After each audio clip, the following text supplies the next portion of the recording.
Welcome to this tutorial on step-by-step Monday.com groups. Monday.com is a work operating system that allows teams to manage their work in one place. Groups are a key feature of Monday.com, enabling teams to organize their work into logical categories. To create a group, navigate to your Monday.com dashboard and click on the plus sign next to the Boards tab. Select Create a new board and choose the template that best fits your needs. Once your board is created, you can start creating groups by clicking on the Add Group button.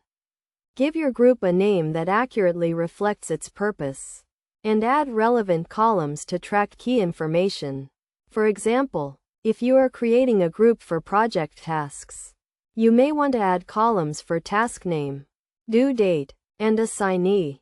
To add items to your group, click on the Add Item button and fill in the relevant information. You can also use the drag and drop feature to move items between groups. This is useful for tracking the progress of tasks as they move through different stages. Best practices for using groups in Monday.com include keeping your groups organized and up to date, using clear and concise naming conventions, and setting reminders and notifications to ensure team members stay on track. To take your groups to the next level, consider using automations to streamline repetitive tasks and integrate with other tools and apps.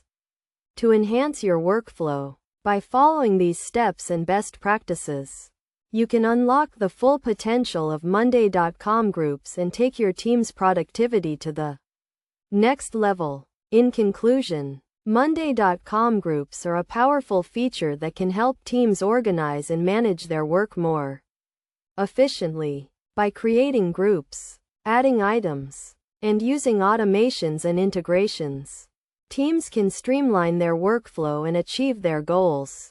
With these step-by-step instructions, you can start using Monday.com groups to boost your team's productivity and success.